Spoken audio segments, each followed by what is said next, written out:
Everything we know, from people and ants to stars and galaxies to quarks and atoms, the entire universe, might just be a simulation running inside a supercomputer inside an even bigger universe. Ancient philosophers said that the universe is a dream that we're waiting to wake up from. In this dream world of the imagination, anything is possible.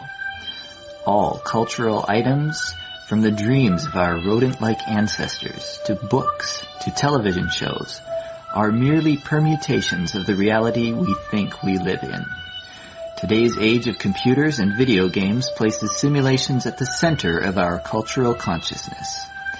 A select group of us perform simulations for fun and profit, and we call them games, role-playing and otherwise.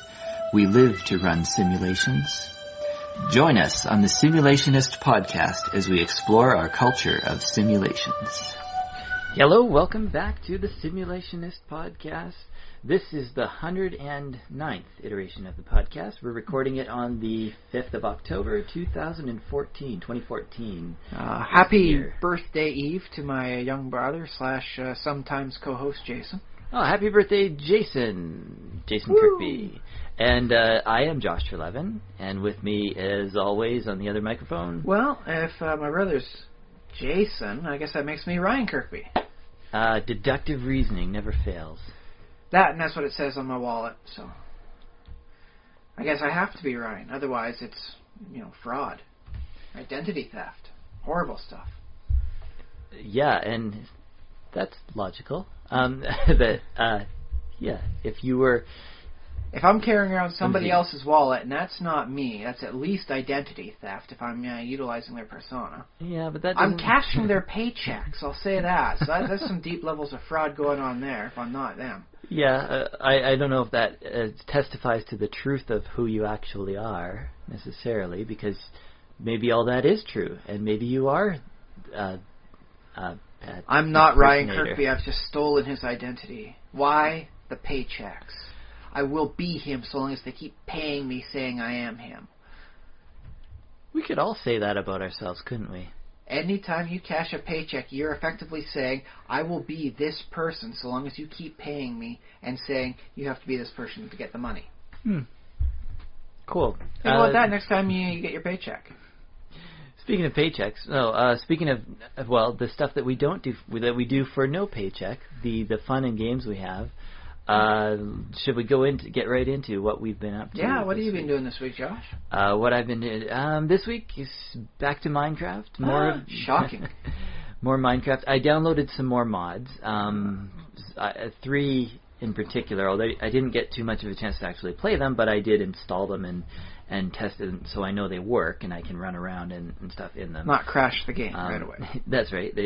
Although at points they did crash the game, but then I fixed it.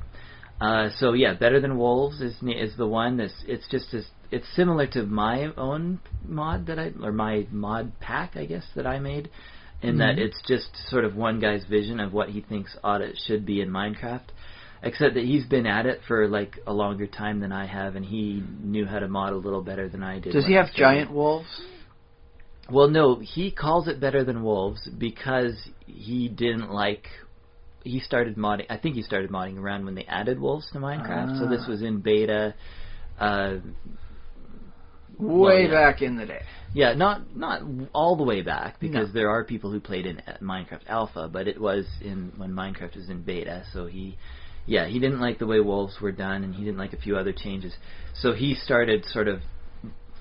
Well, you call it a fork, but it's his own sort of vision of how Minecraft ought to play. And he added little blocks here and there. He's like, I think trees should have, bark that you can get off the trees and use that for different things. So he designed that and stuff like that. So interesting. It's funny because it's very similar to my approach to Minecraft in that it's his own personal vision, but at the same time, a lot of the changes he makes I totally disagree with. But that's fine because I enjoy That's okay. You should see some of the differences they've done in Dwarf Fortress. Yeah. They've got some very far out of left field sort of things. So it's weird because, in some ways, me and his online name is Flower Child, but I don't know his real name. But I don't know if he's even revealed his real name. But yeah, me and him, I think, have a lot of ideas, a lot of things in common, but also at the same time, some very big differences. He's like your evil doppelganger? Maybe, yeah, I don't know. I mean, I think he's more talented than I am, for, like, as far Which as... is always what makes the doppelganger worse, because it's like, ooh, I'm you, but I'm better. Yeah. So there's that. And he has a few people who, like, sort of are fans of his game. You can find it. Better Than Wolves. You can find people playing it on YouTube. But no dire wolves, right? No, he didn't add any giant wolves to it. Yeah, that's what you were asking. I want dire everything. I want dire horses, man. I want giant horses you gotta try and tame, man. He did add, like, it's called I think he called it a companion cube, and it's a block that has the wolf's face on it. It's sort of the wool texture with a wolf face on the side of the block, just sort of drawn on. And when you punch it, it goes, "Aip, aip." There's a companion slab, I think it's called, and it's the bottom half of, like, it shows like as if it's been cut in half, like the wolf, so it's like got a neck bone and sticking out. Yeah, so it's fun. So should I go through the other mods? Terra Firma Craft, which I'm not sure if I've mentioned on the podcast before. I think you might have. It's another Minecraft mod that sort of makes things more realistic. There's this theme of sort of mods that aren't, like, there's mods with, like, jetpacks and automation and this and that. I kind of want a jetpack now that you've mentioned it. It never occurred to me until just now, but I want a jetpack. Yeah. Good use of can you do something like with all the gunpowder? Can you, like, refine that down into jet fuel? Is that how it works? Well, I don't know, because I was going to say that kind of mod is not my cup of tea, even though those are often the most popular mods. Is that, the mods that are, like, flashy and, like, let you do cool things. Like, I sort of go the other way and, like, let's get gritty with these mods and let's make things harder. And so that's what Terra Firma Craft kind of is. It's like... do they have, like, block beholders in there? Because I've seen some images of them, but I don't know if there's any official mods that have them. I wouldn't... That may be in... There might be, like, the Mo Creatures is more animals. What? Mo Monsters? I keep forgetting. There might be one called Mo Monsters. There's one called, like, Crazy Freaks. Because I saw a few images of them, and it was just like, was it that giant ghast creature sort of thing, flipped upside down so that the tendrils become eye stalks? Yeah. And then it was just some fun little extra stuff they put in to make it horrible and dangerous and nasty and extra fun. Well, those appeal to me too, but again, they're different from Terra Firma Craft, and Terra Firma Craft is sort of this sort of realistic, in quotes, survival Minecraft, where it's all about sort of modeling the real world, where you, like, gather sticks, and it's very important to be, like, you start fires, and the fire is a big deal. It's difficult to get your first fire going. Rather than Minecraft, it's just, I guess it's a torch and a stick plus coal. Well, that's difficult to get too in Minecraft. Not that difficult. But yeah, Terra Firma Craft takes it to another level. So, in Terra Firma Craft, can you still chop down, like, an oak tree and get an apple? No. So they fixed that. Yeah, it's difficult to get things like saplings from the... not all trees will drop saplings. I think most trees drop sticks instead, like if you break the leaves. And there are, like, Terra Firma Craft adds probably 30 or so different varieties of trees. So there are things like lemon trees. There might be an apple tree, I'm not sure. There's, different fruit trees, banana tree, I think. I don't remember exactly. Is there any chance of beating the high grass and then coming up with, like a bunch of, tiny, like, ground-based fruits? You get nothing from grass. Not even if you go into the proper ones, you beat it and you get yourself, like a strawberry? There are strawberry bushes, actually, in Terra Firma Craft. They're, like, blocky bushes, but yeah, you can find them. You can only find them at certain I'm reasonably certain latitudes. Most strawberries don't go from bushes. They're more of a runner on the ground type situation. Yeah, I think the strawberries might be, like, super low bushes. Like, they look like the block has been pushed down to the ground almost all the way to the bottom. Okay. It's the top half. I'll buy that then. That does sound realistic. I mean, as realistic as a game made of blocks is. And they have other, like, berry bushes. So I could be remembering that wrong also, because there might be, because I know there's blueberry bushes and gooseberries and stuff like that. All sorts of fun X berries, where X equals one type of berry, right? So they multiply out the different varieties of things you can get, like different trees. There are lots more different kinds of ores, but instead of just iron ore, it's I can't remember the names of them now, because they have funny names, like the geological name of tetrahedrite. Tetrahedrite. Welcome to Dwarf Fortress. Okay. You got to start memorizing the base ore names. Yeah. So you have to get all different kinds of ites. This ite, that ite, for copper or zinc or bismuth. Welcome to Dwarf Fortress. Okay, Start memorizing the ites so you can figure out where they occur. I don't think he probably worked in different strata as well as the three, different types of stone as well as the ores that can be found within them. Not from what I've seen, again, on YouTube. I assure you, diamonds in Dwarf Fortress, if you ain't getting them from a trader, you have a very low chance of getting anything worthwhile. Diamond is a gem subtype of a vein that runs through a specific type of ore, like a sub-ore that goes in one type. So you gotta start hunting for this from the beginning, and you gotta make sure you're set up right, just for the right one, if you want to mine your own diamonds. Mm-hmm. I don't think, as far as I remember from Terra Firma Craft, I don't think diamonds have a lot of uses. I think you can get them, but you can't actually make a pickaxe out of diamonds, again, because they're going for that realistic, a diamond pickaxe. So you can only make sort of Can you still make a gold pickaxe? I don't think you can. Good. No. Good.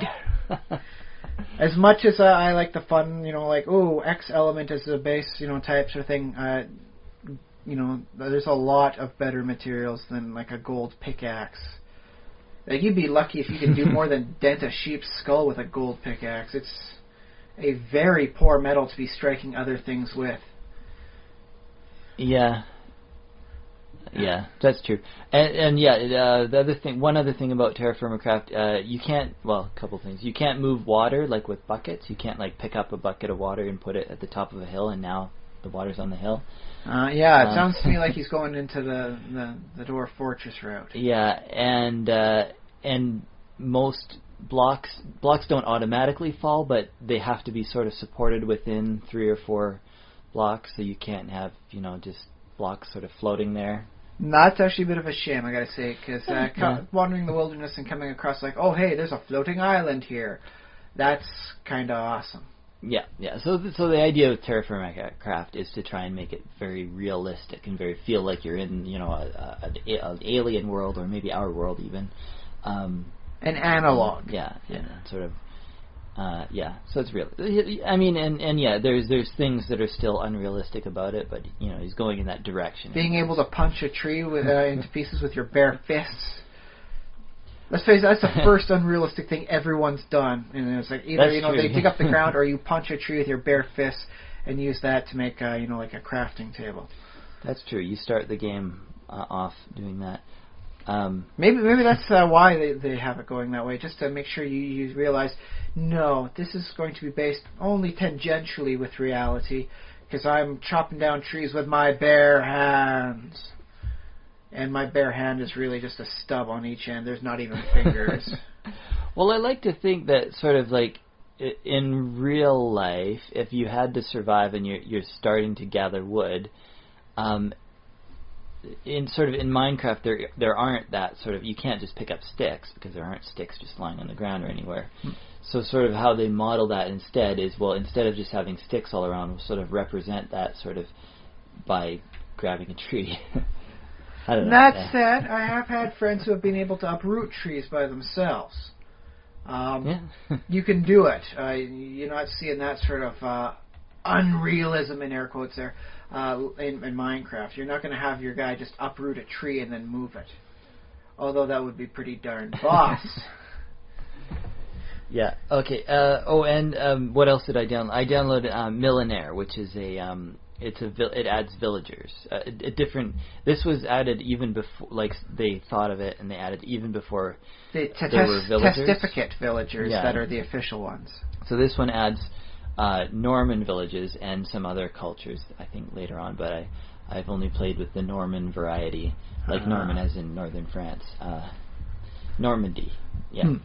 And the Norfolk. Yeah, that one's not so much realistic as it's just villagers who have sort of more realistic trading in that they sort of have inventories, and like you can get so much, they only have so much to give you, and they trade you real items. It's not, I think they added coins though, so you do trade with money, but there's no emeralds. That's a lot more realistic than the weird spontaneous emeralds every villager seems to have. It's like, where the heck are they getting this stuff? Yeah, it's like biologically grown or something. Oh, so it's like the equivalent of boogers?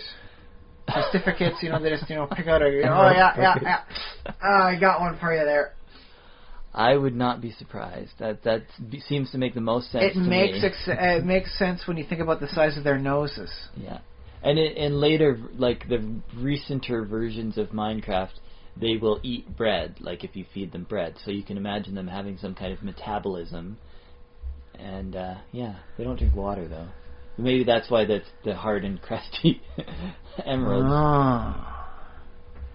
Oh. Okay, I'm willing to buy that. That explains where that comes from. Now I'm a little creeped out by making whole blocks of emeralds for stuff, because that's like really kind of disgusting. Yeah. On from book. and I worked a little bit on my own. We prefer to call them biogems, by the way. They're like oysters, making the pearls. Yeah. They're just biogems, man, that's all. But yes, you said you were doing some of your own work as well? Yeah, I added rubber suits this week. Kinky. And I added the rubber hat. I gave it, like, it automatically gets enchanted with the Aqua Affinity enchantment, so a little help there, helps you swim around. And the idea was I wanted to add a series of armors that sort of helped with heat, cold, and dampness or dryness, So that's what the... Well, if you have some way to generate wax, you can always go with a waxed leather, which is what they used historically to get gunk off when they're like touching horrible stuff. Okay. It's a thing. You can actually look it up. You'll find it with the people that wound up having those crazy beak nose stuff that they stuffed full of like rose petals to keep the plague away, right? Yeah, they had a lot of waxed leather going on there. Very good for wicking away moisture. And I wanted to add the Depth Strider enchantment. That's another one from later versions of Minecraft that lets you like move faster as you're like in the water. I was thinking that would be a good one for the rubber boots. Ah, very nice. But yeah, I'm not in that version yet, so I just have to wait until I update and then I'll add it. All in due time. Yeah. And exploring my world and exploring and mapping. You always got to explore. You always got to check stuff out. Yeah. Well, sometimes I'm building, and this week it was more of an exploring week. Back to exploring. Yeah. Yeah. So I think that's about it. Did I discover anything cool? I got to a whole bunch of the roofed forests. Oh, I've seen some of those. Yeah. I didn't have those in my world before because it was an old version, so it was 1.6. So it's pretty old now, but 1.8 standards. Yeah. So now I have access to the roofed forests. I've been looking for things like mesas and mesas are actually kind of annoying because you want to get up to the top of the mesa, but it's like trying to climb, and there's no proper climbing gear. Oh yeah. Yeah, that'd be cool if Minecraft had... Well, you can do ladders, I guess. You can bring ladders with you. That's an awful lot of work just to get up on the top of a mesa, to build a ladder bridge all the way up. Yeah. Well, in Minecraft, it's not that much work because it's just place, plunk, plunk, plunk.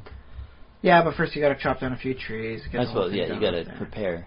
But what do you have in mind, like ropes and pythons or something, or you hold on to it the same way you hold on to like any one of your weapons, and you're next to flat, like a vertical surface, effectively allows you to jump, up and move at like quarter speed as you're clicking your way up, sort of thing, and it winds up degrading the item.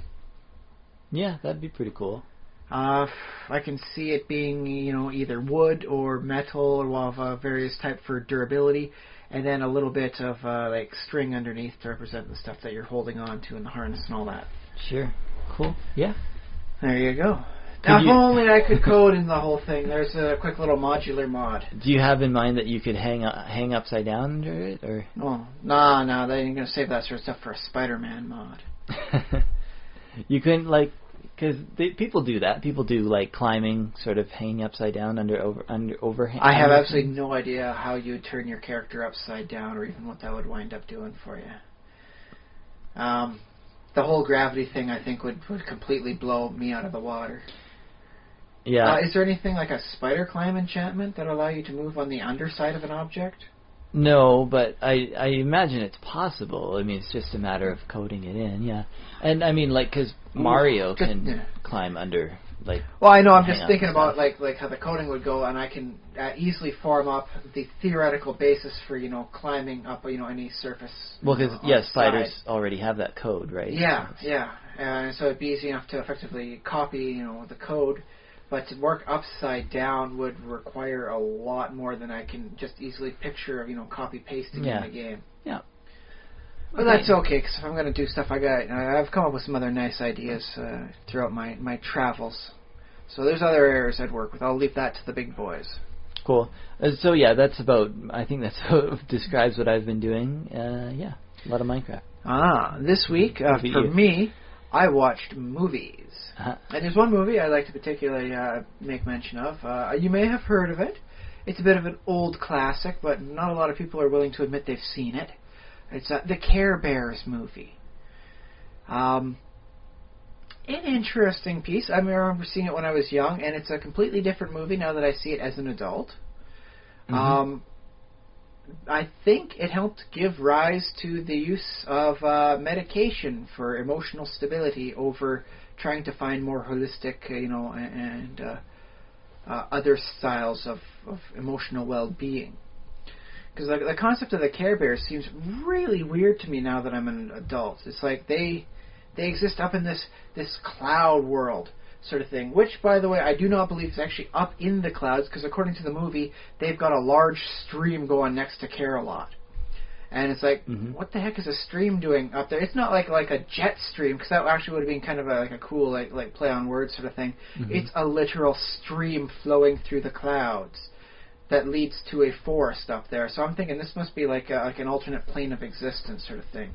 Sure. Okay. Those who play D&D, it'd be like an upper plane sort of thing, because they're all about happiness and caring. So I guess that's like upper plane stuff, right? Although wouldn't, like, if a waterfall fell from high enough, doesn't it just turn into mist by the time it gets, like, if it's tens of thousands of feet in the air? Yeah, but where's that stream coming from? This is not a small little creek. This is a large stream enough that you could put a full boat on. And they're like, conceptually, they could have had like 3 of these boats, going by at each other at some parts of the river. This is a large amount of water traveling somewhere. True. And I wonder, like, at that sort of altitude, would water, like, it might even boil off depending on how high. Well, the whole thing works out weird. I mean, because the clouds are pretty much solid, except for sometimes when they're too small, you can like fall on one and it'll dissipate underneath you. But otherwise, you can walk on clouds. So that's heavily leaning me towards alternate, plane of existence sort of situation. Mm-hmm. But yeah, the Care Bears, they're watching the people throughout the world, because in the movie they're trying to work on effectively a teleportation device where they can beam instantly to any kid in the world. Although I've seen the cartoons, I watched them when I was young, they really didn't do anything outside North America. Maybe Europe sort of thing. Mm-hmm. But everyone speaks with an American, Canadian-style accents. So, I mean, even saying that they might spend some time over in Europe is a bit of a stretch. Well, I mean, the accent, look at it like the Tolkien theory of how we get the text is that this has been received and translated from an original source. That said, the society where they also beam down to definitely seems to be like a North American suburbia. You don't see them going down to the inner city. It's very much suburbs. Always the suburbs? Pretty much all the time. Sometimes carnivals and other stuff like that, but it's very much, like a Norman Rockwell-esque sort of, life world that they're in. You don't see anyone beaming down to huts in Africa. They're definitely not sending any food salvation, despite the fact all they have to do is beam out and, oh, hey, here, have a chocolate shake. Do they do that more often with sort of modern cartoons? Like for them, the world is North America. Yeah. Yeah. Like, does Dora the Explorer explore Africa, for example? I She haven't seen like a the lot jungle? of her, but there's some jungles. I'd imagine, given her Espanol, that it would be likely the Central Southern American areas. You could make an argument for places in the Philippines that do have a heavy Spanish history with them. I mean, you could be a Spanish-speaking person and go different places in the world, or does everybody speak Spanish? I believe everybody speaks, English, Spanish back and forth, so it's a thing. But then again, even the backpack speaks, so things break down.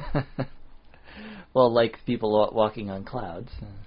But this is like decently implied to be another plane of existence. Okay, so. Sure. I'll suspend my disbelief. Yeah.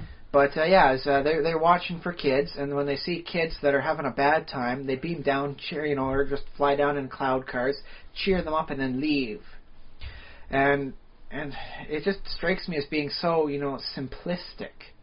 That you've got some real nasty problems. You've got bullying issues. That's okay. We'll just talk to the bully and he'll become your best friend. And it's like no. Sometimes bullies bully you because they have complicated reasons to do so. And just talking to them is only going to get you beat up. That you go to the head of the beating up line in that case. Well, I was going to save you for later, but since you're here and you're talking to me now, get ready for the gut shot. Sometimes, yes, but also I think maybe as a general rule, people appreciate being appreciated. So, as a general rule, that's the thing is, some of these kids have got complicated reasons. Any attention for them is, positive in their mind because any's better than none. So negative attention still, a net bonus of attention. In which case, it's a lot simpler for them to have the people around them fear them as opposed to go for the respect route. If you get someone who will automatically talk to you, and be a friend, hold on, I guess that's kind of weird, but fine. But, by and large, it's a lot easier to get people to fear you than it is to get them to respect you. Welcome to the weird world of life. Well, I think it's true that there will be cases where sort of you can't reason with the bully. But maybe I'm wrong, but I would hope that those would be sort of the minority. And that's the thing is it's a lot more complicated than it's always this sort of easy solution. That's true. Yeah, it's not always. But I mean, it's a kids show. I mean, really, are you going to hold the kids show to this standard? Well, see, that's the thing is the movie had some really good reasons to be emotionally detached. As they presented two kids, there's a brother and sister, and then there's some other kid. But the brother and sister, they're emotionally detached because they lost their parents. It's never implied their parents were killed, how they were killed, but their parents are gone, as is said. And then later on it said, they've found new parents for you at the orphanage. So it heavily implied their parents got killed. Parents don't just leave I guess we're going on a 6-month vacation, but no kids allowed, so we're leaving you. It very much didn't have that feel to it. So that's a very good and realistic reason for, emotional detachment. Our parents died, so we're not going to make friends with anyone else because eventually, the people you love will leave you, That said, the brother and sister are still, they're very close to each other. They're like holding hands or thing. They're tight, man. They're tight-knit so they family. have each other, right? Yeah. Okay. So they're not completely far gone. They're not, I'm not even going to be friends with my sibling because they're just going to leave me sometime. No, they're in it together. They are a duo, and that's kind of some nice solidarity there. But very realistic reason for emotional detachment. The other kid, he's part of a traveling circus sort of thing, so he hasn't had an opportunity to form any long-term relationships with kids of his own age group. Oh yeah, that's no problem. His only real, companion apparently seems to be his mentor, the great Fettuccini, a magician, who seems to be constantly berating him. It's always something that breaks with you. You're always trying to do better. And so, I guess with that amount of negativity and the lack of, peer group, support, that's a very good realistic reason to have emotional issues, right? Mm-hmm. So solution, get some Care Bears in there. Solution for this other kid here is to find a book that has magic, start casting spells, when you think you've gone too far, because you got to check out this book. Google up Care Bear's movie Evil Spellbook. This is a really awesome book. Is it like the Necronomicon? No, it has some pseudo-Norse writing. I gave a little check. It doesn't seem to translate into anything in English or other languages I can figure out. Okay. A face pops out, and really nice. They did some nice line work. So there's like dark, sharp lines. And this apparently the spirit in the book is female, and she's telling him, "We can, make the others as they've made you."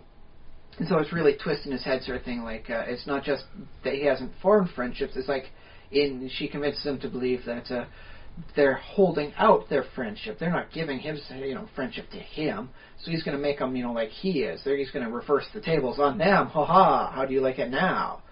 And so he starts casting spells that drain the caring from the world. I don't think they got caring, the lack of caring right. I think the lack of caring is general apathy. Like when Care-a-Lot gets heavily damaged by this, horrible magical spell wave that starts, removing caring, I should have felt bad for it because, these are the good guys, but I just didn't give a darn. And I guess that makes me part of the problem with what was destroying Care-a-Lot. Interesting. I like that sort of meta idea that when caring gets destroyed, that's when the audience also sort of stops caring. I like to feel bad about the destruction of Care-a-Lot, but I just don't give a darn. It was a really weird place to begin with. It's okay to dabble with black magic because, magic bears from a higher plane of existence. Okay. I guess physically higher. They always seem to be coming down. So it's kind of like some sort of weird, cutesy angel heaven sort of thing going on. I've never really understood what makes black magic. Sort of D&D has its own version of the official Christian history of it is that black magic is any magic that is not the providence of God's miracles.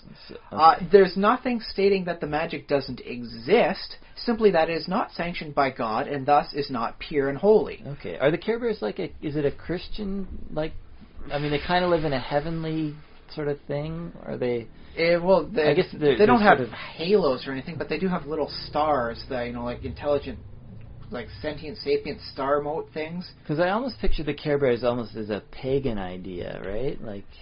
They're an interesting pagan heaven, I'm willing to say. Given the fact that they're all of one type, whereas the Care Bear cousins are a variety of different animals, you can equate it out to D&D cosmology of a lawful or neutral good, whereas the Care Bear cousins are the Eladrin for the chaotic good planes. I remember growing up. I grew up in a Christian home with we had Christian friends, and sort of Care Bears were one of the things that were kind of cool. I don't know what it was about them. They were so inoffensive you couldn't naysay them, although I'm able to find a way now that I'm thinking about it as an adult. Maybe they're pagan or something. Well, they are your saviors in this case, and instead of any holy power, they have a Care Bear stare, which apparently makes you happy. Well, they might be like angels or something, or saints, or Care Bear saints. Although saints tend to be a lot more gruesome, sort of. Well, if they're angels, they're very weird little angels. Well, if you look at a lot of angels in history, they were pretty weird on there is flaming, chariot wheels and stuff like that. Yeah. So I guess this isn't any weirder than the official canonical style of angels. So okay, they're pseudo-angelic creatures or something. Sure. Well, and like you were saying about the D&D cosmology, they fit there too. So they fit into definitely a higher plane, agent, as it were. They're out there to help people to care, darn it.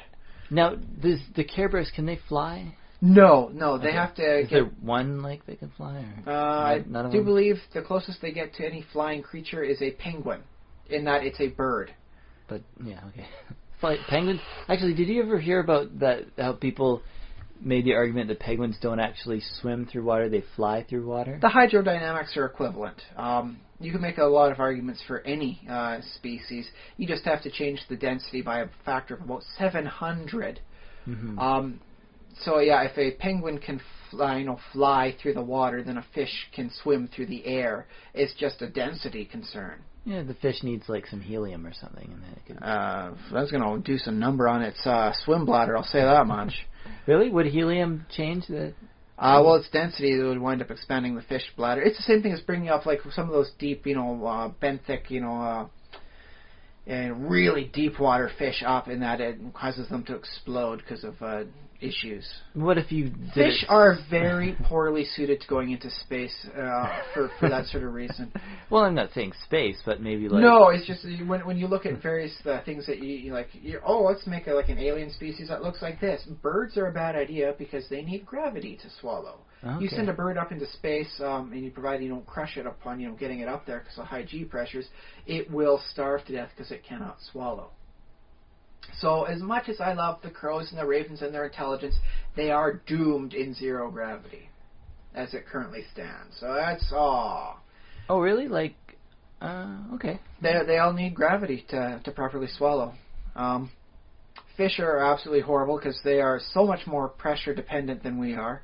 And they have various gassy stuff that they can't burp out. Some they can. There's the physoclistus fish bladder versus the physostomach, one of which is fully solid, the other which the fish can effectively swallow in and burp. So yes, you can have burping fish. Yeah. Here's your fun biology lesson for this week. I guess we'll not go in further into that, but I remember reading Ig Nobels about how the herrings were actually making noises that could be heard like across the entire ocean. There are some things that they can do with that. You tend to see it more with the larger creatures, like whales picking up, their own sonar vibrations through their jawbone and all that. Ooh, cool. Yeah, fun stuff. Read up on it. The underwater life is fascinating and creepy and slimy. But as long as you're on the Wikipedia reading it, it's all good, right? So yeah, the closest they have to anything flying, I believe, is the penguin. Although the monkey is able to get some good air when it swings with its tail, so... Maybe the monkey qualifies better than the penguin? They do seem to be mostly terrestrial species, though. Terrestrial species who live in the clouds, but okay. Yeah, well, they're terrestrial anamorphic creatures. Yeah. It would be therianthropic? I guess what I'm wondering is, do they have, like, supernatural powers? They have a stare. Well, the belly stare's the big one. The belly stare. That's so weird. I have no idea how they thought that one up. That one would have taken... I would have had to sit down for a long time before... What if they have an emblem on their chest that they can emit stuff from, both as like a radioactive blast, as well as able to make things related to the image? So, like the one, that's got like a, like a shake is able to make an infinite amount of shakes of various flavors. Well, like, which came first, the toy or the cartoon? Because toys came third, the cartoons came second, the greeting cards came first. They originally started off as like, fancy greeting cards, and like happy birthday and happy Valentine's Day and stuff like that. And then people go, what's up with these animals? And like, well, we'll make a cartoon and tell you. Okay. And hey, these cartoons are selling well. Let's make stuffed animals out of them.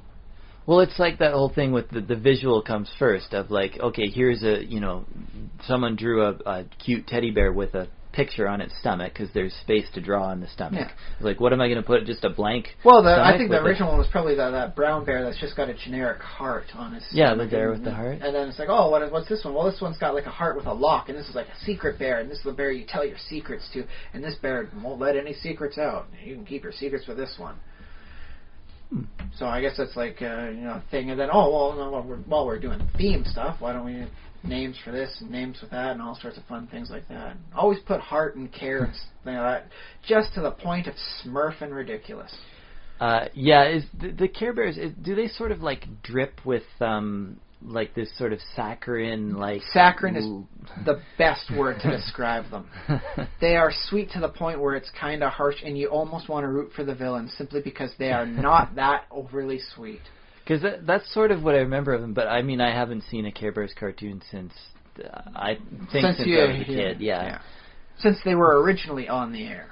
Yeah, but it feels very like almost parodic. Maybe satirical in a bit, but they play it so honestly, you have a hard time seeing it that way. But the lesson I got from watching the movie... It's like Ned Flanders, kind of like that sort of... Yeah, Ned Flanders almost parody of it.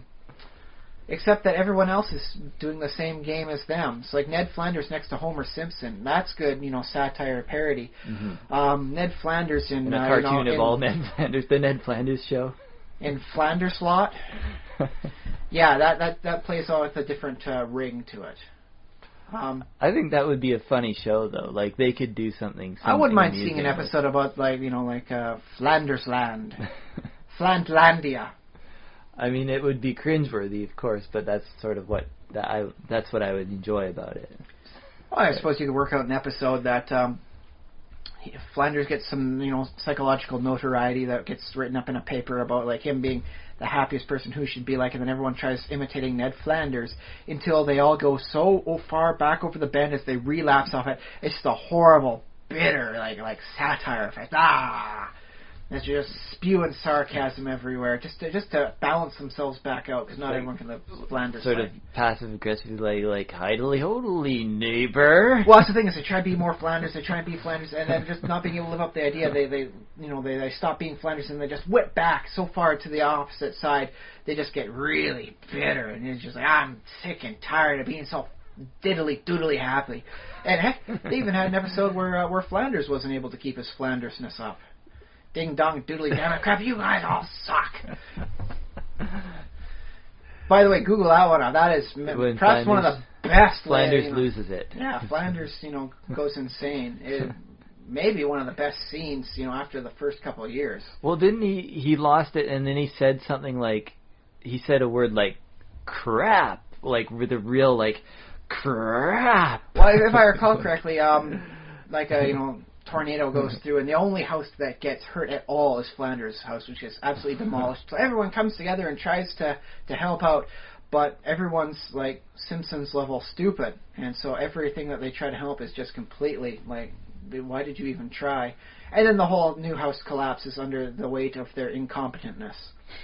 And Flanders is there. Stay calm, niddly doodly diddly diddly. Gotta stay calm, shuddly biddly diddly. They did their best diddly doodly. Dig dang diddly, crap. Yeah, he says crap. Yeah, and then he just lets loose on everyone. You are the worst person I have ever met, to Homer. And so, oof, I got off light with that one. Oh, Lisa Simpson. Answering the question nobody in Springfield decided to even ask. Just really biting, and it's just like you watch it, so it's like, oh, he's been holding back for so long, it just feels so good just to listen to him go off. So yeah, I can imagine like everyone else trying to live up to Flanders level's ideals and then snapping back like that one by one as they each fail in their attempt to become the better person. It could be an entertaining episode. All right. Well, yeah, that was... sorry, I think that was my fault for bringing up Flanders. But Flanders isn't able to do it, but the Care Bears, they're always on. They just never stop. They're even Grumpy Bear is just so adorably, I'm curmudgeonly at worst, sort of thing. And that's it. I mean, he even goes on and has a fun dance at the end of the thing when they're doing their own music. Well, is that a lesson? I guess we're talking about child psychology here, but okay. Is that sort of like something that children need in that? So, you're talking about your teddy bears. Sort of your teddy bears are always there for you. They're consistent. They're like, because kids need that. They need that sort of consistent. So I'm told, is that kids need something that they can turn to and always say, oh, my teddy bear is always going to be there for me. It's always I would prefer it be a parent, but okay, yeah. Oh, well, sure, yeah. I mean, I guess they make a cartoon for that reason, though, is that, there's a cartoon that's always there for them, But but the thing is, so watching the movie, I mean, good setup for emotional detachment. Kind of faulty for what happens like when you stop caring, because like they start doing like horrible things like graffiti and and like ruining stuff and like ripping things. And it's like, well, no, if you like suddenly don't care, you're not going to rip up like a stuffed animal at the amusement park, or you're not going to write graffiti because you just don't care. You're not even going to the carnival. Why? Because you just don't care. If you don't care, why are you even going there? That's because it's a magical sort of, I guess, curse or whatever that sort of comes across the world. Like the world loses its. Well, caring. that's the thing is he's not actually like just removing the caring from everyone. He's like spreading his own personal bitterness within them. And in that case, if they were to actually have stated it as such properly, I could totally see everyone going about like, I'm graffitiing up the side of this thing because why? Well, it's a magically induced, like hate of the thing that has caused him to become detached. In which case, hey, it's like the carnival circus thing he's a part of. That would be anti-care or hate, in other words. Yes, but they never actually say that. It's just not caring versus caring, and they don't even use the word hate, which is really kind of out there when you think about it. Yeah, do they? Yeah, the cartoon, nobody's named hate or. No, there's let's see, there's no heart, there's dark heart, there's cold heart, and all that. Are they all brothers or? No. The Heart Brothers. Although the spell that the one kid does in the first one looks an awful lot like No Heart from the cartoons, in that it's a purple shapeshifter. Mm-hmm. There's no indicated correlation. I remember Cold Heart is some sort of evil baker. I don't quite get that. And I think the Dark Heart was from the second movie, which I've been told is a lot better than the first. I haven't seen it in years. There's another. They had a second one. There's enough popularity for them to warrant a second movie. I've been told it's much better off than the first one. I'm going to have to maybe hunt it down, see if it's playing again next week, because the channel tends to work the stuff in themes. So I'll give it a look-see. Well, it's funny because there is. I mean, I'm into punk rock, and I'm into a little. I mean, not totally. I'm not consumed by it, but I enjoy the idea of rebellion and graffiti and throw your hands in the air like you just don't care. And so there, if you didn't care, would you throw your hands in the air? That's weird because caring implies sort of caring what people think of you. So if either you a positive caring or negative, it implies some sense of action. The not caring is just a stillness. I don't know, because caring sometimes seems like a restrictive force to me. Maybe not in the Terra Firma universe. It's a restricting motivational force.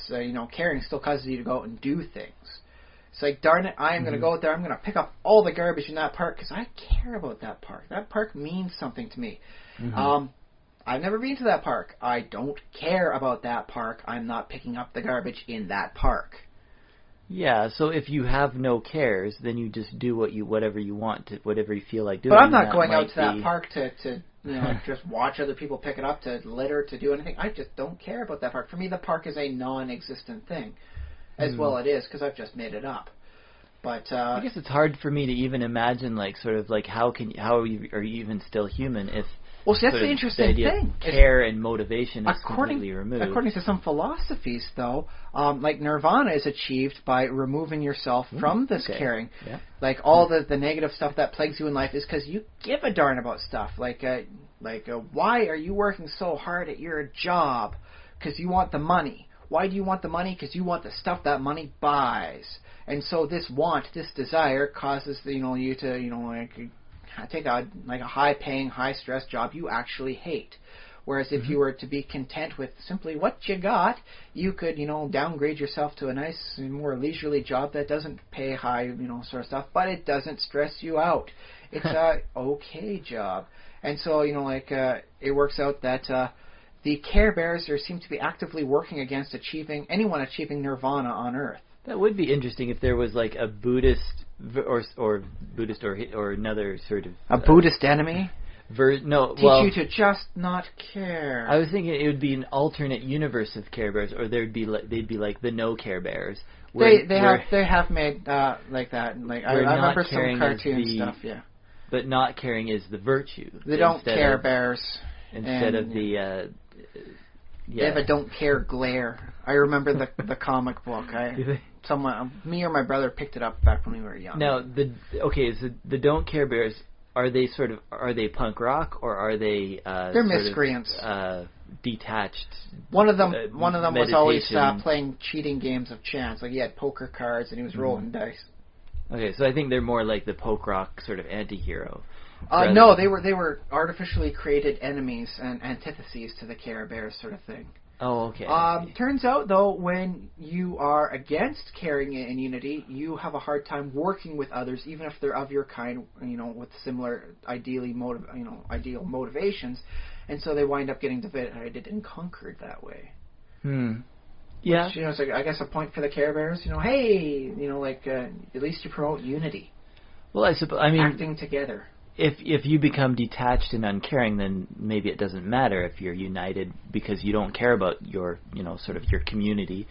But at the same time, caring about certain, like, too much material things can lead to sort of bad results in that you're chasing after all these things that you care about. And the Care Bears do cover that in the form of Sort greed. of, You gotta be okay with sharing and all that. All right. In that case, they get Share Bear down there or something like that. Yeah. I like what if they had just one no Care Bear? Like one Care Bear is like he's like the the big all the other no Care Bears got eradicated, but he was just he's kind of isn't actively trying to hurt us. He just doesn't care. So we don't want to go on the offensive because then we would be the aggressors and that would be bad of us. So you want to come, live? Maybe we can reform you. He's like, I don't care, whatever. He's like apathy bear or something, and he's like the dude from the Big Lebowski. The dude abides. Like he just kind of lives. Yeah, whatever, man. What it is, it is. But see, it gets me though because I remember a bit from the series Angel, Joss Whedon's spin-off from the Buffy series. Right. In which case, it's towards the end, and Angel's fighting a guy from what was the name of the evil group that they had there?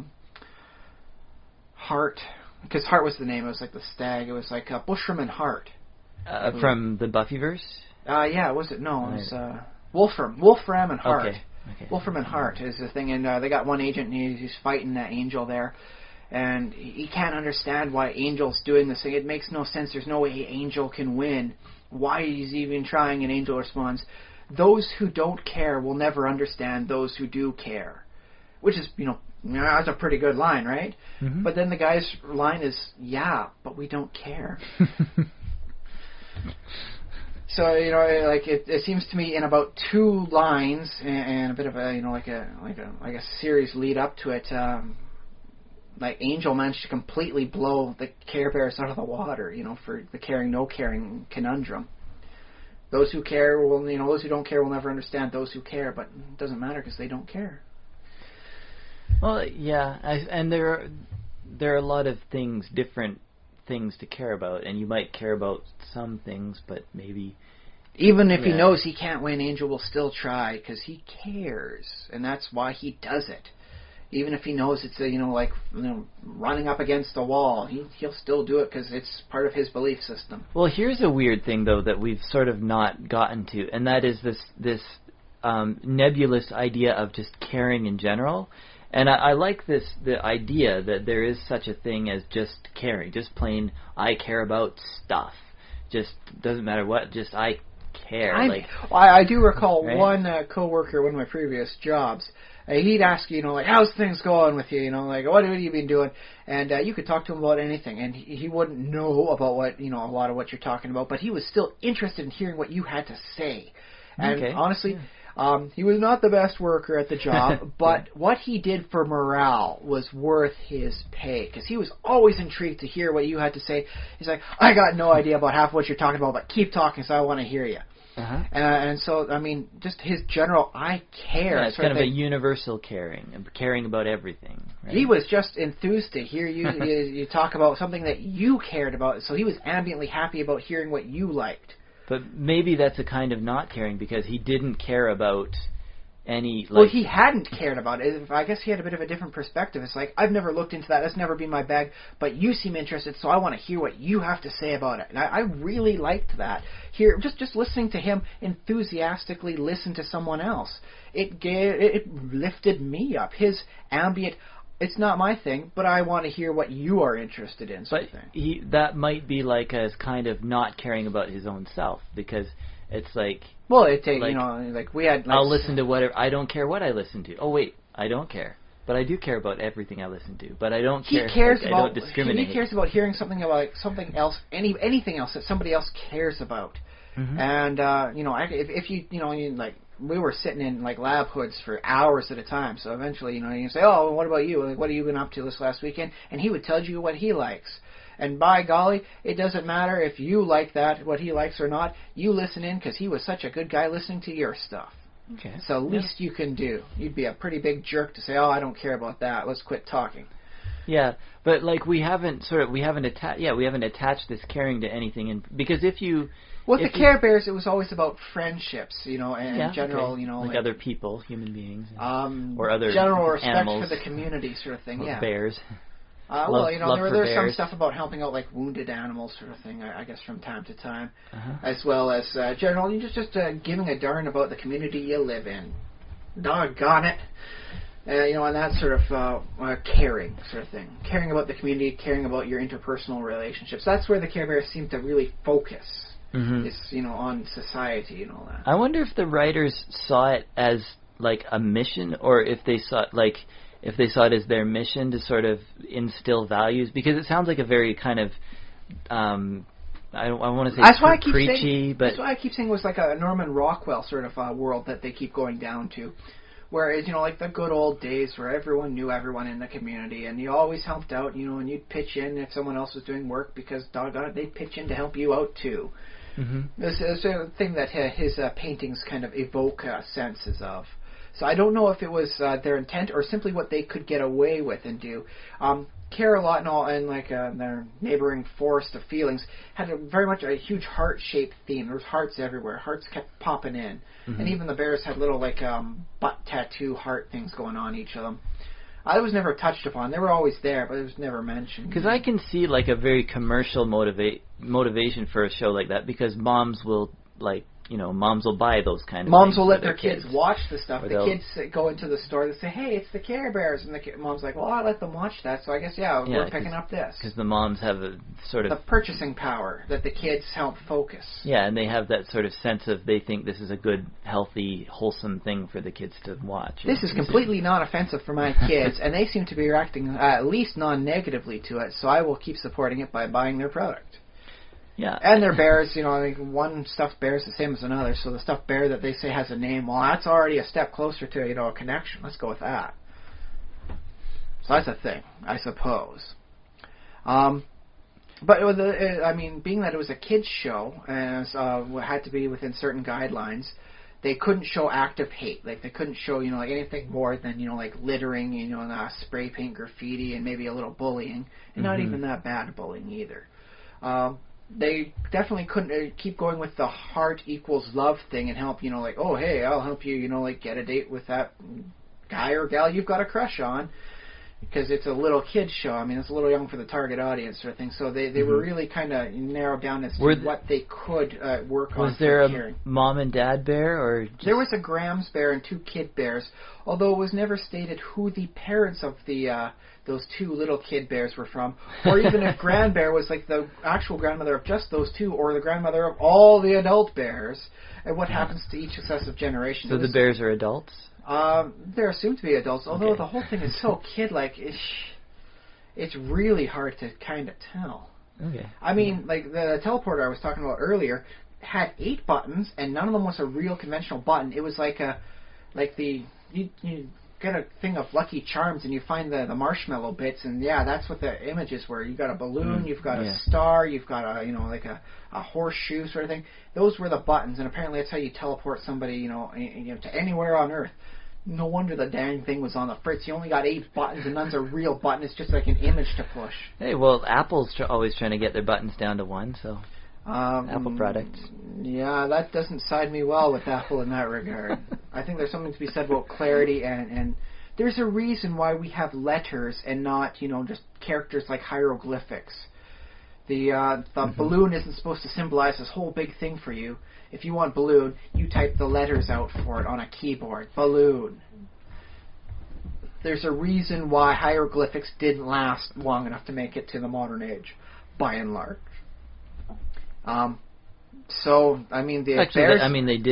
They became letters. Sort of, they evolved into letters. They compartmentalized down into various bits of a word, as opposed to each one meaning a single thing. Yeah. You could say most of the Care Bears and the cousins are adults, in that they're autonomous and able to live their own lives, but it's really kind of a weird setup. It doesn't equate out all that well. It's very communal living. Mm-hmm. So it is weird in some sense. I don't even think they really eat. They seem to have some desire to eat, but it doesn't seem like they need to. Well, food never came up, or they don't. They're not growing crops or anything. I suppose they're just care beaming out whatever food. Apparently they got some guy in the back like a goulash pot with a heart on it or something, making food for them, just beaming it out of his stomach. It was never shown, but I mean, if they need to eat, you'd have to imply that sort of thing. Either that or they've got orchards growing fruit or something, but no, there's nothing. They also seem to be vegetarian for all the senses of what I've seen. But it is sort of referred to as a kingdom, or is it? Do they have a king? The kingdom of Carolog. Is the lion the king? No, because he came later on. If there's any leader, it's that generic brown bear with the heart on his stomach. I can't even remember his name. It's all something heart bear. It's really, really hard to memorize. I can't believe we're doing a whole podcast about this. But well, that's the thing, though, is because it seems on the one hand like a great way for kids, but the more you look at it, the more it fractures and breaks. It's like, no, this just doesn't make sense at all. And so they're clearly going for the quick and easy solution as opposed to anything realistic. And because they're not going with the depth and realism, it breaks like a pane of glass under a hammer.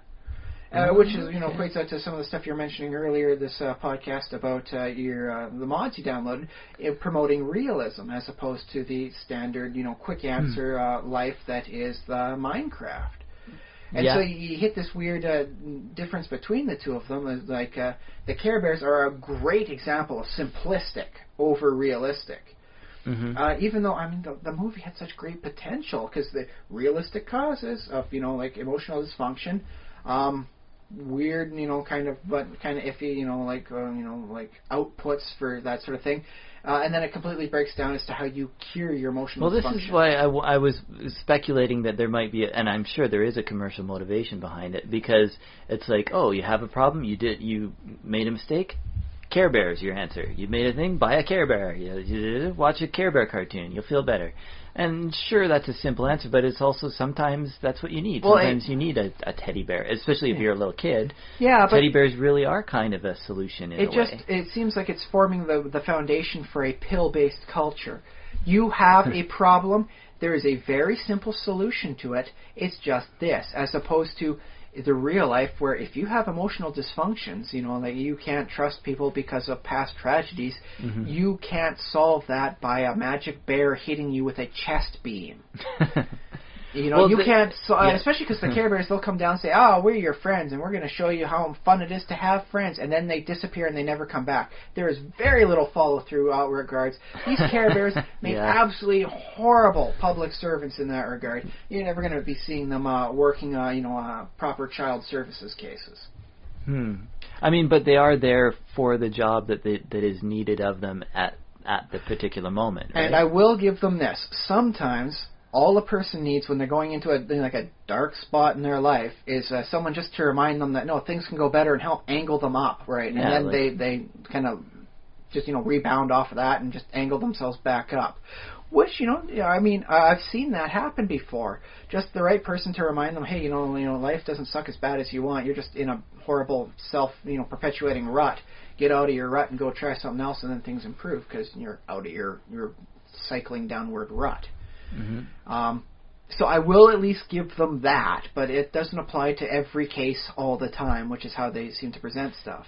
Okay, I'd say that's about right. Yeah, I think the Care Bears could have done a lot better if they had like a few kids, sort of thing. That they took on adventures with them to help. We're going to help these kids out. You're going to be like our special cases because you are like so far gone, and everyone like you've lost your parents, so we'll take you in. And then you see the kids like learning their lessons over the course of several episodes, and that equates out to a much more longer learning process of becoming the better, happier person. So as opposed to chest beam makes you happy, now it's all cured. Can we apply this to D&D? Like, do we or D&D or writing in storytelling in general? Because I understand why it's set up that way. You're telling a story. One of the key aspects of a story is a conclusion. Yeah. And conclusions are best when they're definitive conclusions. But it just seems in this case to be so saccharinely easy and simplistic. It falls apart upon the harsh glaze of my I guess my jaded heart. There's my bad villain name. I'm Jaded Heart. Ooh, cool. Yeah, and my gaze falls upon them, and I shatter them with my I don't know, no care gaze. You shatter them. That sounds violent. It has to be a metaphorical one because they got to have TVG rating these days. If they're teddy bears, well, you could freeze them in liquid nitrogen first, but then you'd have to have Coldheart on your side. Coldheart can freeze them. But and he's then the evil baker. them. I mean, I don't know if I want him hanging around because I'm gonna have like all these, horrible bakery, like pastries that aren't even properly cooked because he's Coldheart. And I'm like, is he the anti-baker because he freezes things instead of bakes them? I won't lie, I haven't really seen him aside from a quick thing I looked up. Maybe he makes popsicles. And read on him. I could see him for popsicles and Popsicle frozen baker. treats and all that. And I'll admit, if he's giving out frozen cookie dough, I wouldn't mind just taking a little bit of that, put it in the cheek and wait for it to slowly melt as the flavor comes in little bits and pieces. That's good times, man. That said, I like my apple pies like piping hot. A little ice cream on the top to make them extra nice, but the ice cream, I mean, that's the only thing that Coldheart can really provide. So I think the answer with telling stories is that when you present a solution, you're towards the end of your story that you're telling. You say, and here's the solution they came up with. They discovered that they could order a thing in a catalog and purchase it, and it would come 2 weeks later. It would solve their problem.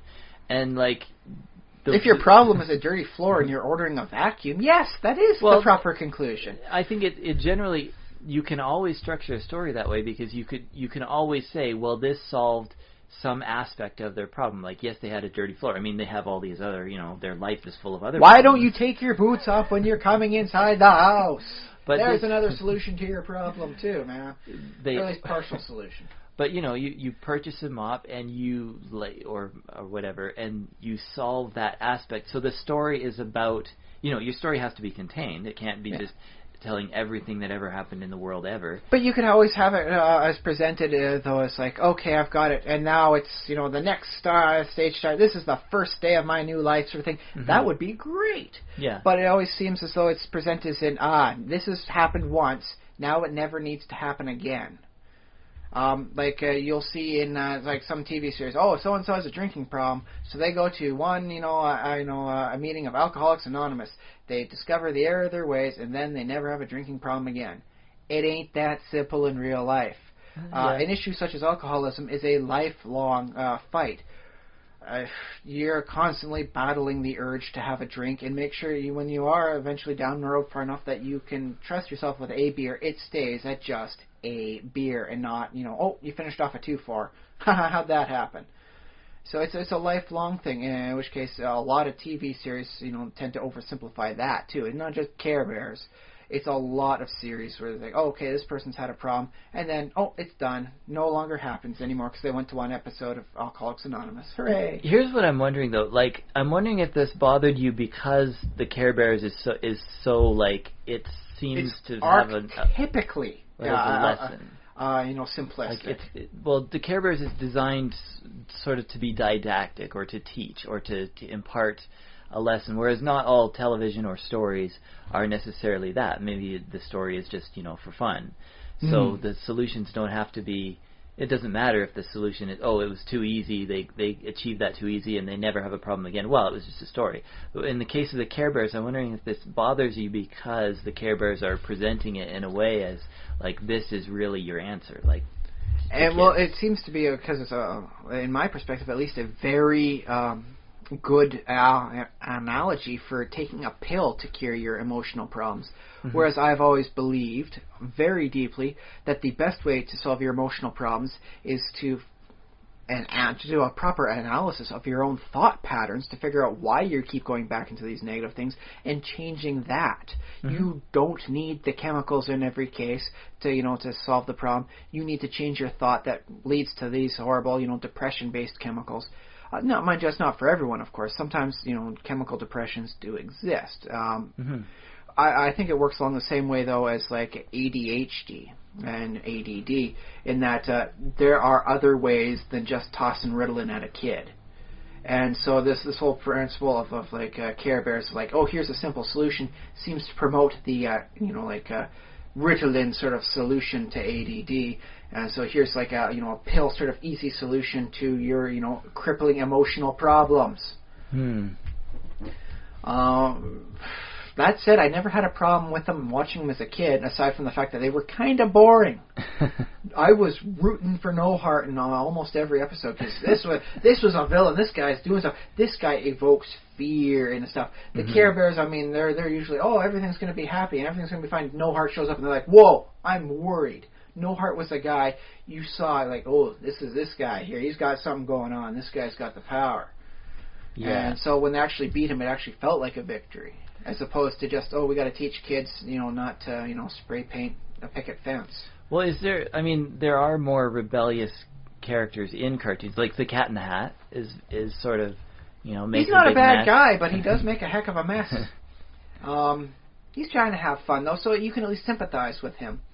And so he's an antagonist, but he's not a bad person. And so I can at least respect Dr. Seuss's ability to make an antagonist not be the bad guy. What would happen if the Care Bears met the Cat in the Hat? They'd probably have to try and teach the cat a very good lesson in responsibility about cleaning up after yourself as you're making the mess. Clean as you go. Is there a bear with like a mop for a chest mop that like shoots a beam and like cleans up messes? I don't recall. I do believe their generic chest beams do clean things, though. Okay. So maybe if you want to look at a greater cosmology of like TV-based personalities, they are somehow related to Mr. Clean, who is supposed to be a genie, a cleaning genie. That's why he's in a bottle. I mean, I wish there was like a pill that you could take and suddenly, the kitchen is clean. Boy, if they had that thing would be selling better than insulin. That would be doing better than penicillin, man. That would just be sold out everywhere. You'd have to do proper reservations to get that going. I mean, I suppose you could make an argument for that being like meth or something, but it has other side effects. Maybe it could be like Ritalin too. All of a sudden, hey, I'm not going to slack off my work. I've got the positive energy, and I can focus properly on cleaning this kitchen. That said, sometimes you just have to look at yourself and say, dude, I'm a grown person, and is this the kitchen of a grown person? And then you got to shame yourself into cleaning up. Oh, okay. Sometimes so you would go with the shame bears. They would have shame stares. Well, so that's the thing. I'm a big fan of personal shame. Shaming another person is kind of wrong, with some leeway. Okay, so shaming yourself. Shaming yourself is perfectly all right. I mean, I really whip myself when I'm at work. I abuse myself at work. If this was someone else, I would get fired for the amount of crap I heap onto my own self. Like, you've got to get this done. Why isn't this being done? This was being left out for 20 minutes. Why isn't this done right here? What have you been doing in those 20 minutes, buddy? So if I was saying this to someone else rather than internalizing it to my own self to motivate me to work harder, faster, I would get fired.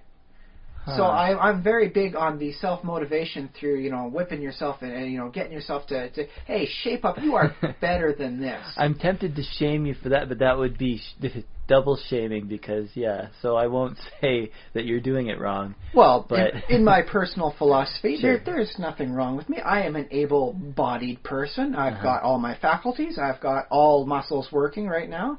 I occasionally have sometimes back muscle problems because, I got a kid and I'm lifting her like crazy. But I'm doing my morning exercise and stretches, so I'm doing okay. Knock on wood. I haven't hurt myself in a while on that. There is nothing preventing me from doing both a good job as well as a proficient and efficient job. I agree with you there. I look at myself and I say, hey, why is this living room so messy? This kid went to bed like a half hour ago. The wife is putting her down to sleep. Why have you not cleaned this up, man? You stop what you were doing. You put down the stuff you're reading. You stop, the movie you're watching, and you clean up this room. This is the room of an adult. The kid's gone to bed. I guess my Sims do that. Like in The Sims, I have Sims that like I gave them the neat trait. I'm like, if I give them the neat trait, they'll clean up after themselves, and then I won't have to click on it and worry about it. But it seems that what happens with my Sims is they just get upset because the room is dirty, and then I have to tell them, no, you clean up that garbage, because they don't. Quit peeing on the floor. The bathroom isn't that far away. They got all. What's the emotion? I think it's depressed or something, or I think it is depressed. Stressed. I remember some of the previous versions where let's see, I guess it was a Something Awful website where they were setting up absolutely just torturous houses, and then the person would wind up like they had like one end of like a big spiraling circle thing. They had a kitchen, and on the very far end of the spiral there was a bathroom, and that was it. The bedroom was at the one end, and so every time they wanted to use the bathroom, they'd go through this horrible long spiral that was too far for them to properly make, because weird, crazy sim stuff, right? Okay. And so they wind up, relieving themselves on the floor. Then they get stressed because they're walking around in their own thing. They got to clean it up, and then they'd wind up trying to go to the back, and then they'd fall asleep because they were too tired, and they'd be sleeping on the floor, and they'd wake up even more stressed from that. So yeah, stress and self-disgust, I think, is the emotions that go through The Sims when things aren't going right. Horrible abuse, if it was another person, kind of amusing to read. I'll admit that. Yeah, well, if it's it's a video game character. So and again, there are some people that have a very good argument that our reality is a simulated reality. So whatever is heaped on us. Yeah, there's like something at the beginning of this podcast about that. Yeah. I remember hearing that somewhere about every 7 days. So yeah, I mean, you can make an argument all the stuff that heaps on us that makes us frustrated and all this for some higher level amusement.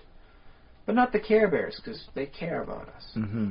So definitely they're not the higher level of reality. Well, what if the Care Bears are just sort of in the imagination? Because we've talked about it. They're psychosomatic constructs? They're like the children create them when they need them, sort of as coping mechanisms or whatever. So like some sort of Jungian archetype of as applied to the modern day mindset that they always come out as an anthropomorphic teddy bear or something? Yeah, and then every individual person has their own pantheon of Care Bears that sort of materialize, well, not materialize, but sort of enter their brain. That are created as befitting the problems they have. Yeah. If you're a coward, you get that courage-based lion.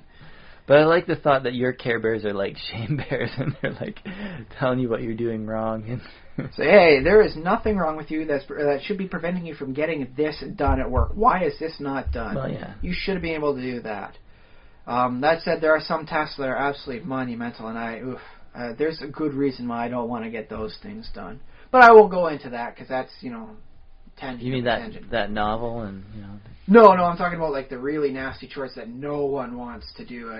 Stuff at work. Yeah, at work. Okay. Yeah. I mean, there are some stuff. I look at myself. I like open up my little netbook and I look at all this stuff. Like, oh my goodness, look at all the unfinished projects I got. Mm-hmm. On the other hand, there's a movie starting up, and I guess I could talk about that on my podcast. Click, down goes the netbook, and I watch a movie, and then we wind up spending 9 minutes talking about Care Bears and the unrealism thereof. Yeah. So as long as I can funnel it into something productive, I can at least rationalize my non-action on other stuff away.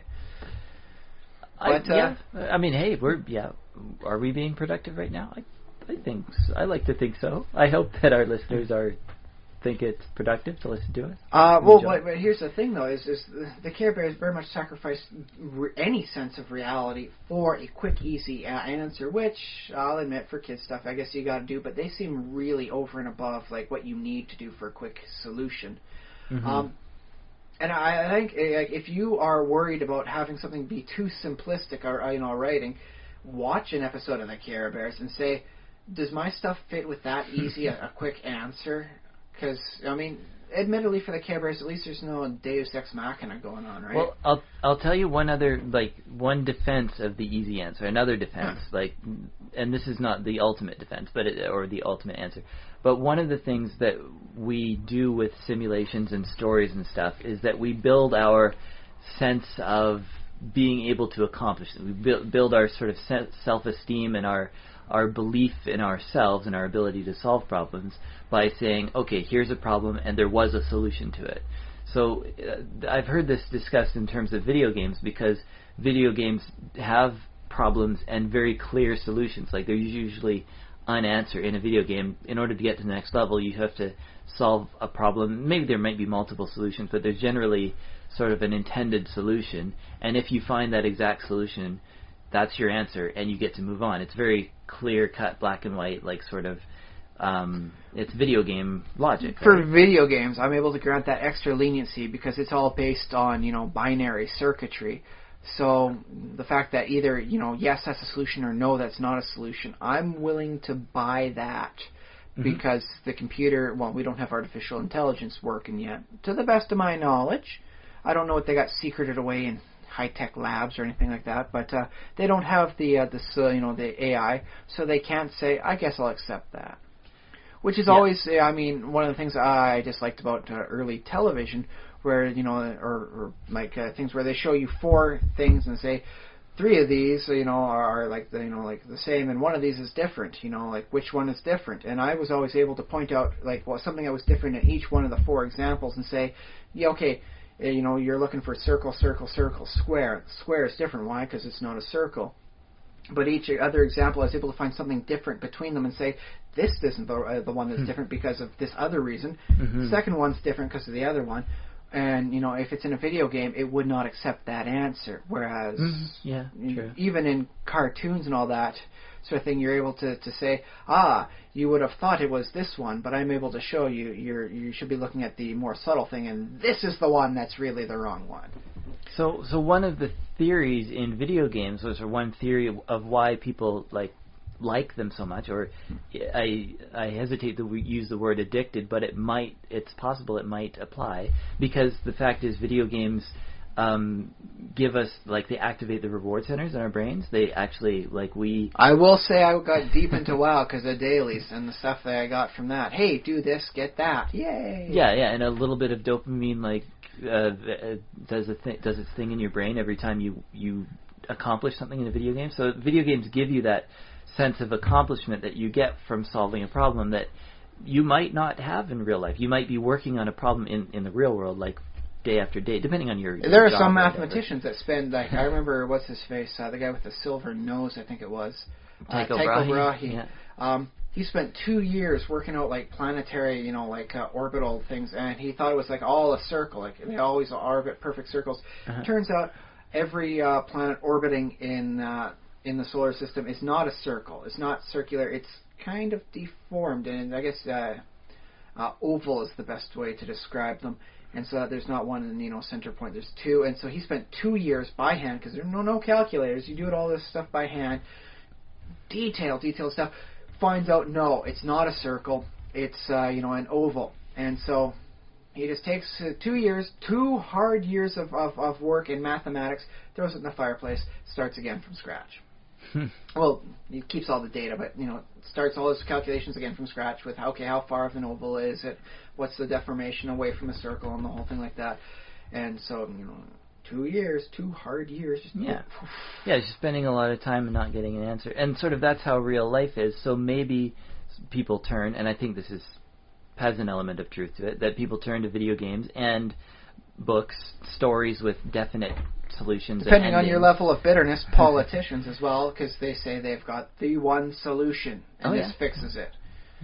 So you turn to your fiction and your video games and your simulations to sort of get that thing that you need from real life in order to help build your, sense of being able to accomplish things, or that it is possible to accomplish goals. But wouldn't it be better off to watch a series, and instead of here's your nice easy solution, you're instead shown that there are many ways towards a solution. However, some are better than others, so you have to make the choice as to which one seems the best for you and go with that. Except I don't know if that accomplishes the dopamine release. But it does prepare you for better solution-solving problems later in life, and that's going to give you a lot of dopamine. I agree it's a good lesson to have, but I don't know if it's the thing that... Because cartoons are something you go to day after day, and video games you play over and over and over again. You sort of... it's a repetitious behavior because you're going after that dopamine that gets released when you accomplish a thing. Well, I don't know, because I remember watching that Cyber 6 program, part Argentinian, part Canadian, one season long sort of thing they had on Teletoon when it first started up. And I was going through and I was watching all the episodes, and I was enjoying it because it's decent storytelling. Not a proper solution at the end of everything, but it works on platforms like, okay, you've done this, or this slightly relationship changes for the better this way, or it upgrades, and improves that way, sort of thing. And so it did have a nice sense that the more you watch, the better off things get, slowly, gradually. But I didn't want to watch that last episode, because if I watched the last episode, it would be done. There's no more. I've watched everything, and then there's no dopamine release. Ah, yes, I have achieved 100% watching completeness. It's like, I'm done. There will be never any more new episodes of Cyber 6. And I'm like, I withheld watching that final episode for 3 months, because I dug the series. The music was pretty groovy. The characters were compelling and different, and a little weird sometimes, but different. And so I didn't want it to end, and so I didn't get the proper dopamine response of, yay, completed, I've watched it all. It's like just kind of an empty sense of, oh, now you're done watching it forever. You can rewatch it, but there will never be anything new for you to watch. It's like, oh, I made myself sad by finishing a good series. Yeah, well, I mean, I guess I've gotten used to series ending, because a lot of, TV shows end, and you're sad, and there are still shows that I'm sad that are over, so... I wouldn't have minded at least a second season of the Cyber 6 program. But apparently I wasn't the one in charge of making that sort of decision, so I didn't get the opportunity. I'll have to watch Cyber 6. I haven't even watched it, so... It was weird, a little different, but you know what? The characters were compelling, and I find that brings me in as much as anything. So I give it at least 10 dwarves out of 13. Okay. There are some weird bits that they simplified over. And as I've stated in the last 90 minutes, I'm not big on simplification. But you only got 30 minutes to tell it in, so, sometimes you have to let this bit slide to finish off the story of the week, right? Yeah, I think so, yeah. So I'm willing to grant some leniencies. It's just, when it comes to something like the Care Bears, it's so a wonderful example of effectively cutting a realistic corners away to get it to fit the 22 minutes of programming you need. That is just like, well, that was kind of pointless. It's like popcorn. You don't actually gain that much benefit from it. I didn't become a happier person watching it and finding out, oh yes, I just talked to my bullies and they'll become my friends. Or I should care about all sorts of strange people I've never really met because they might become my best friends. It's just like... Just hit them with a beam and make everyone happy, be done with it. The Tom and Jerry theory of life. I mean, heck, you don't even need to, stop with your cloud car, man. You just hook like one of the bears up to a sidecar harness, you face them down, and when they go over top of the kid, man, just boom, orbital bombardment of caring. Boom, orbital bombardment. It also depossesses demons from you, apparently, if I recall correctly. There was some sort of malevolent shadows that could possess kids, and you get hit by the beam and that just knocks them right out, and the kids wind up kind of groovy, kind of like that slime from Ghostbusters 2, the positive slime. So yeah, it kind of made you feel groovy, happy. I don't know if it was a permanent thing with the Care Bear stare, but they never followed up, so we can't tell one way or another. Yeah, that's always disappointing when the powers are not completely enumerated. Well, I mean, that's why I'm still finishing off the last couple episodes of Inspector Gadget to figure out what he's got for powers and abilities. Almost done. I've been learning some very interesting things. I want to mention our email address, because in case people want to write in about how much they loved us talking about Care Bears for over an hour. Well, them as a nice example of simplification. No, I think. Well, if I do say so myself, I think this is a good episode. I would have to sit down for a long time and really rack my brain to find anything that exemplifies a simplistic solution over realism better than the Care Bears. Okay. I mean, I like the podcast, but I don't know if I got that amount of hours to spend racking my brain through all of my information sources to come up with something that even equates out. Well, plus, I saw the movie this week, so why not use it, right?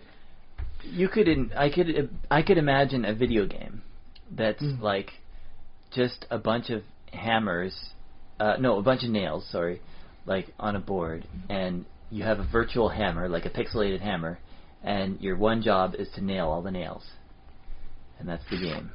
Is there like a 20% chance that the nail goes in wrong? Because then you have effectively simplified solitaire as found on most PC computers, which, yes, does mathematically have a 20% chance of being unsolvable. That's why you should always go with free cell. It has much better odds. Even if you can win the free cell. Even if you can't figure it out the first time, you can always back it up better. Solitaire is like that's just like it's Well, a 20% chance of non-success is basically like a Russian roulette going on. Do you have the 1 in 6 chance, of... oh, no. Guess you're free this time. You managed to find the solution. Okay, well, can I tell people about our email address? Yes. thesimulationist@gmail.com. That's thesimulationist@gmail.com. I realize that's kind of a hard word to spell, like the name of the podcast, but hopefully, like, our listeners are kind of smart people. So. Well, we could have gone with the simulat and sounded all classy and, kind of Latin, but, simulationist actually means something more to more people, so we opted with clarity over simplification. Yeah. Well, I like the name. Anyways, okay, so thesimulationist@gmail.com. All one word, no underscores. YouTube.com/thesimulationist is, you can find the same, like this episode you're listening to now. You might be listening to it on YouTube, or you might... But figure this, if you're listening to it on YouTube, it's effectively the same as like having it on the cloud that everyone seems to be extolling the virtues of these days. You don't have to have any of it on your computer, you just stream it from the source over at the YouTube, man. Yeah, if you're listening on the embedded player, I mean, technically it does get downloaded to your computer, but I believe it's just temporary, so it's turn off your computer, it blows itself away. I don't Dust know. in the wind, man. Yeah, I don't know how computers work. Who knows? Who even knows? It's a black box of mystery and frustrations. Check us out on Facebook.com/thesimulationist. You can do little chats and chat to other people about it. We don't get a lot of activity there, so if you do something, you're going to get notorious on that. You become the person we focus on, man. Yeah, exactly. And anywhere you can leave a review, they have reviews on the iTunes page for our show. You can leave a little review, as many stars as you feel like giving us, up to 5. I don't think they let you give more than 5, unless you have alternate accounts. But I think you have to. Yeah, anyways. Still only 5 at a time per account. Good fascists. Yes, our Apple overlords. What else? Yeah, reviews. Stitcher, we're on Stitcher. You can find us and other RPG-related podcasts on rpgpodcast.com. I haven't mentioned them in a while, but they are, kind of a group, it's a loose listing of... They're a good group. RPG podcasts. And there are lots, and there are all... I listen to a lot of them, so check them out. Any other social media, I think? Oh, I'm on Twitter, @SpacebootNumber1. Spaceboot1. That's my... Spaceboot1 is my Twitter. That's the number, not the word. Yeah, Spaceboot1. Yeah. So, let's see. Final thoughts. I very much prefer the style as I've seen in the Wheel of Time series. There is successes, there is conclusions, but it's never a definitive conclusion. It's more like, okay, you've achieved this, you upgrade, to the next stage of what you can do to help combat the evil, that's going to plague and overrun the land. It kind of leaves it open for a sequel or the next chapter. 13 sequels. Yeah. I think it's much more realistic. Instead of going for okay, I've done this and then I've defeated the great evil in within 400 pages. 400 pages is not bad, but no small feat to get through 400 pages, right? Mm-hmm. But it's like, okay, you've taken down this one person who's going to try and kill you, and you've severed this person's connection to the dark, forces that are, and you've managed to convince him to train you properly because he's about the only person in the world who can train you on this stuff because everyone else died from insanity millennia ago. And so, it's like, instead of a full conclusion, it's like, okay, now you've gained this advantage, or you've gained this piece of knowledge. Mm-hmm. You've learned more. And so, it's, you level up, I suppose. Yeah, is a good way you of looking accomplish at it. something, and you there is a solution, but yeah, it's not the entire... You work yourself up to the next gear sort of thing, and like driving, you gotta, in this case there's 14, things, you gotta go through. But, it's much more realistic, and I guess it helps because some tasks are huge, like this guy, Randall Thor, in the book series, he's basically going to have to fight and defeat Satan. And that's pretty much the long and the short, which seems like just such a monumental task. Have you got there yet? No, I'm still like 9 books away. Does that happen at the end? Do you know? I kind of hope so. because I mean it's been such a long build up. There's got to be some sort of payoff eventually. So like if, or at least sealing them away again, and for future ages to come by. Because that's what I'm wondering. If like at the end of it might be just a very long story ending with the easy answer. Oh, just the how to solve every problem in the universe. Oh, no problem. Just kill Satan. Like, and then all the evil goes away. Well, if you could find some way to utilize the source of magic powers for males that doesn't drive him irrevocably insane, I think that would be at least a good enough, hey, that's a major blow against, the Satan's evil plans. Mm-hmm. But the concept of okay, you got one chance. If you die, you become his. He is the Lord of the Dead. And if you die this time, that is it. Game over. No reincarnation for you. Not just game over for you, game over for everyone. You are the only hope. That's a pretty big, daunting task. And so the book stated is not just one task, but you got to take it in steps, one thing at a time. You got to set up like dominoes. You got to set up each domino in time. If you want to send them all off at once. Yeah, but isn't destroying the universe kind of an easy answer? I'm pretty certain this guy doesn't actually want to destroy the universe, remake it in his own image and stop the wheel from cycling around. Each book states that, this is the bad guy? Yeah, the bad guy, yeah. Okay. Although a lot of people think that, Randolph Thor is but like is the universe gonna be destroyed? Like, is that sort of what he doesn't know? That's the interesting thing, is right now, as the universe is supposed to be, it goes in cycles that come again. Mm-hmm. Events, like personalities become, stories, historical stuff, which becomes legends, which become myths, which fade into non-existence, and eventually the age comes around again, and it happens all over again. It's a cycle. Mm-hmm. Whereas, what the great Satan sort of thing wants to do is knock it out of the cycle. It will leave the wheel of time, in which case there is no guarantee of anything cycling back upon itself. It won't go back, sort of thing. And that's like the concept of all reality no longer working on its proper cosmological cycle. That's kind of scary to think about, I'll admit. Well, not. I mean, I don't know. I don't understand what the consequences of that would be. Like, just people would be dead because we have death already. We have death in the world, or people would not die because that's a little scary. There's undying things, and then there's like souls being forever destroyed, or apocalyptic type stuff, ogres running over the world and basically eating people whenever they feel like it.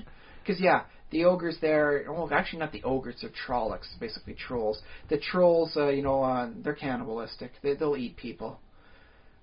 They'll eat each other if they get hungry enough. They're pretty. Because I was just thinking, like, if trolls are not the same species as humans, then technically it wouldn't be cannibalism to eat They humans. are kind of derived from part people, part animal sort of thing. So semi-cannibalism. Anytime they eat beef, there's maybe a 1 in 10 chance, like depending on what animal they've got part of them on, that's cannibalism to some degree. Okay, yeah. But if things go off the wheel of time this way, then there's no guarantee that the universe won't come to a final end. Like, this is the end of everything. The universe no longer exists. The weave is no longer being woven into the tapestry of reality. That is the end of your tapestry, buddy. I feel like maybe we could do next week, because I want to talk about the end of the world. I want to talk about the end of all things. So I guess there's a preview for next week. If we don't come up with something better in the meantime. But I think... We'll put a pin in it, definitely. I think that's definitely something worth talking about. Yeah. But that's the ending I prefer, where it's not, okay, this is the ending. It's just an ending. Okay, yeah. Things change, and hopefully for the better, because, you're always hoping for the heroes to win, and they level up, for lack of a better term. Mm-hmm. But they've got their, added bonus from doing the right thing and succeeding. They gain the magic sword of incredible power. Mm-hmm. They've got the mentor that'll help them. They learn to control their powers in a different, more efficient way. They've learned to do something that's previously thought impossible, and now they can do that. Yeah. I can dig that. That's a much better solution. And you know what? Especially for something for like a TV series, that works out a lot better, and it keeps people coming back more often than each one being self-contained. There's something to be said about self-contained episodes. You need to eat them like a little snack. Like, I'll just watch one. It doesn't matter which one. Anyone will work. As opposed to, I have no idea what's going on here. Like an episode of Lost somewhere around mid-season 2. Like, what's going on? Why are people afraid of this? Who's that? What is in the woods? What's going on here? What do these numbers mean? So, there's adventures both ways. But I do like an ending as opposed to the ending. Okay, cool. As this was said in the Watchmen series, it never really ends. It just keeps on going. Unless Satan takes over control of the world and we spin off the Wheel of Time, in which case there might be the ending. But apparently that doesn't happen in the Watchmen universe, right? So, there you go. That's my 2 cents worth. Cool. Yeah. Alrighty. Well, that's been a podcast, I think. And I hope you've at least figured out a different way, or maybe even a better way to end that story you were working on. You were a little stumped as to how to make it end. You don't give it the end. You just give it an end. Mm-hmm. So that when the guy wakes up the next day, your protagonist, looks out, the window or the cave or wherever they are, and they see a new day, a different day, not the same day as yesterday and every day before it, a new day for every day of tomorrow. That's better, I think. In my opinion. That sounds good to me. Yeah, I like it. Less saccharine, at least. All right, so you take care out there. All right, yeah, have a good week. We'll be back again in another week with another podcast. My name has been Josh Trelevan. I've been Ryan Kirkby. And Tim Money.